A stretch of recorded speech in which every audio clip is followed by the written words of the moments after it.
भागवत जी के महात्म्य से ही शुरू की।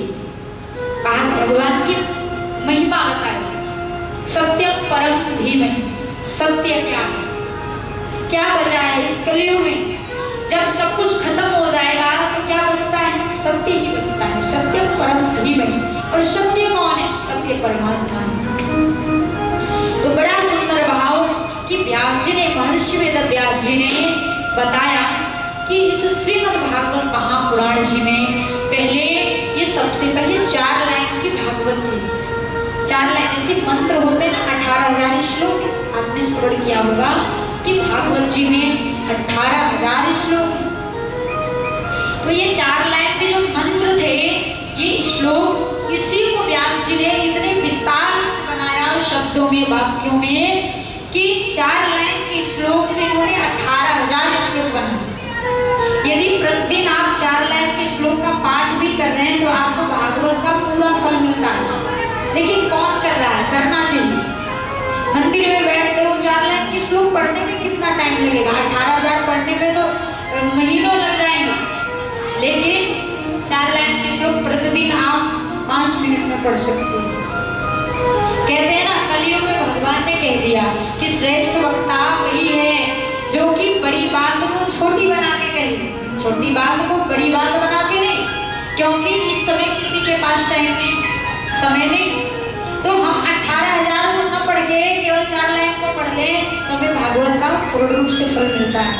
तो व्यास जी ने इस 4 लाइन के श्लोक को पूरे 18,000 श्लोकों में वर्णित कर दिए, बांट दिए, विस्तार से बना दिए।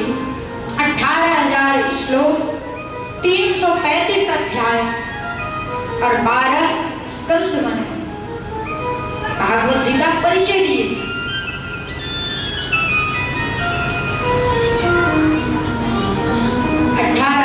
श्लोक, 335 अध्याय, 12 स्कंद।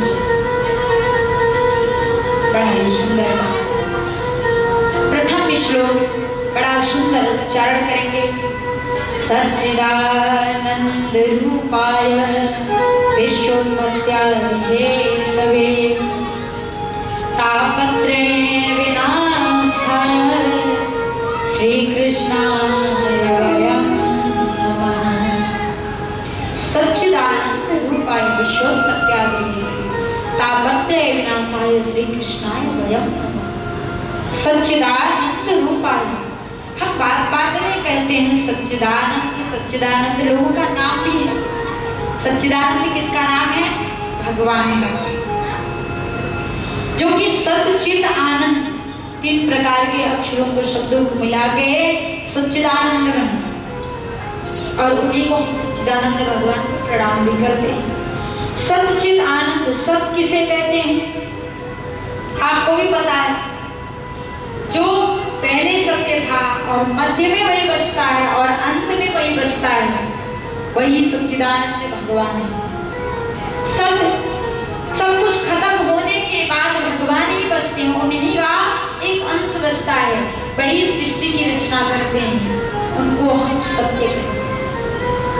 हम तो कुछ सत्य बोलते हैं, सुबह से शाम तक झूठ बोलेंगे और 1-2 कोई सत्यवाणी बोल दिए तो ऐसा लगता है राजा हरिश्चंद्र जी के बाद हमारा ही नंबर। बार बार उसको याद दिलाते हैं दूसरे को, भैया हमने काम करी और बहुत अच्छा काम, पड़ोसी तो गा रहे हैं हमारे नाम। और जो सुबह से शाम झूठ बोले उसके लिए हमारी इच्छा थी तो क्या करें, बोल रहे हैं। झूठ बोलना चाहिए पर इतना नहीं कि भगवान को भी बुरा लगे। जैसे झूठ बोलने का भी जगह बना हुआ है, ऐसा थोड़े है कि आप सुबह से शाम तक झूठ बोले और कोई अपराध न लगे। झूठ तो व्यापार में बोला जाता है। व्यापार में झूठ कैसे बोला जाता है? जैसे कहीं 2 पैसे का आपको लाभ है जिससे आपकी फैमिली का, परिवार का खर्चा चल रहा है, उनका पालन पोषण हो रहा है, तो वहां आप झूठ बोलोगे तो वो पाप नहीं, उससे आप और अन्य जीवों का पालन पोषण कर रहे हो। लेकिन 2 की जगह 1000 लेंगे तो वो भी अपराध है अपने हिसाब से। और दूसरी बात, किसी कन्या का विवाह नहीं हो रहा है और आपके झूठ बोलने से उसका संबंध तय हो रहा है, तो वहां झूठ बोल दो, उसमें आपको पाप नहीं लगेगा। किसी स्त्री से कोई बात नहीं छुपानी पड़ रही है तो आप वहां छुपा लो, क्योंकि वो भेद को बता देती, उनको श्राप लगा होगा, तो यहाँ पाप नहीं लगेगा छुपाने से। तो ऐसे ऐसे जगह झूठ बोलने से पाप नहीं लगता। कई जीवों की हिंसा हो रही है, आप अहिंसक बन रहे हो, यानी आप जीव की रक्षा कर रहे हो, किसी के प्राणों की रक्षा कर रहे हो, और उसके लिए आप झूठ बोल रहे हो।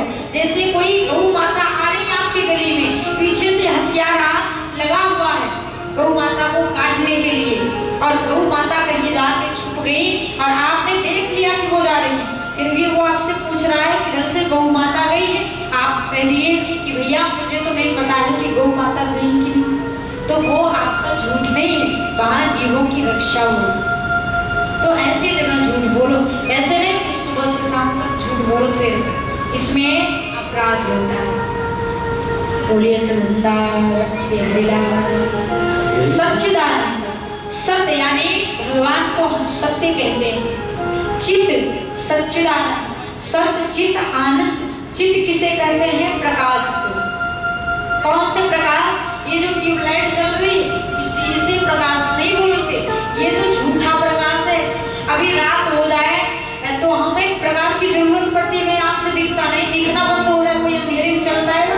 हम भी ना चल पाएंगे, बिना कार्य भी ना आए हमारे आंखों में, फिर भी ना चल पाएंगे, क्योंकि हमें प्रकाश की जरूरत है। और जिस परमात्मा को जो पूरे संसार को, पूरी सृष्टि को प्रकाश दे रहे हैं, उन्हें प्रकाश की जरूरत ही नहीं, हमें जरूरत है, तो इसे प्रकाश नहीं करते।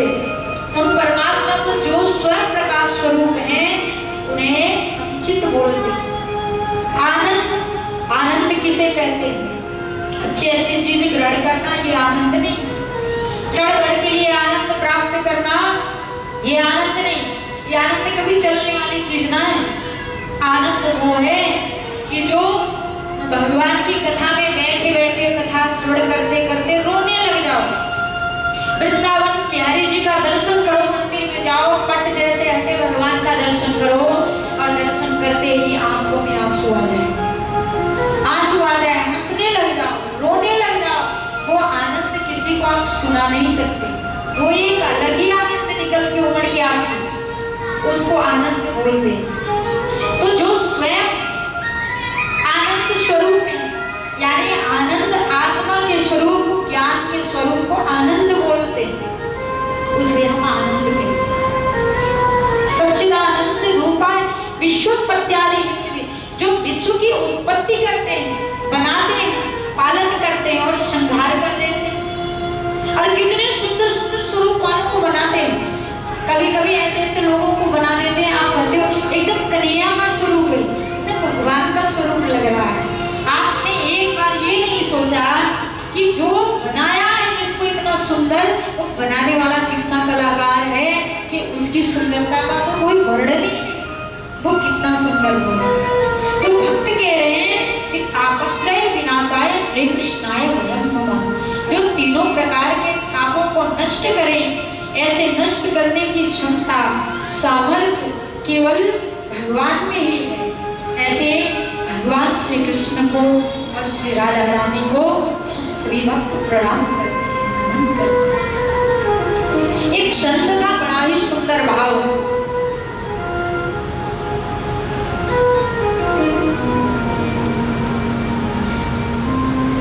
एक संत का बड़ा ही सुंदर भाव है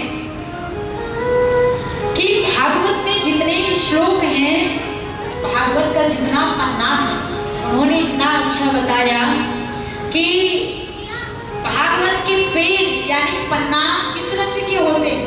आपको पता है किस रंग के होते हैं भैया? आप बताओ। काले रंग के होते हैं पेज, सफेद रंग के होते हैं। आपने सही कहा, पेज सफेद रंग के हैं, और बाकी जो श्लोक लिखे गए वो किस स्याही से लिखे गए? काले रंग से लिखे, नीले से नहीं लिखे। आपने देखा है, सही बता रहे हैं, काला रंग ये कन्फर्म है, क्योंकि भगवान कभी झूठे नहीं हो सकते, जो भगवान है तो है। तो संत भगवान ने बताया कि भागवत जी का जो सफेद पन्ना है, पेज है, वो गोरा रंग हमारी राधा रानी का, और हमें जो श्लोक काले काले स्याही से लिखे गए हैं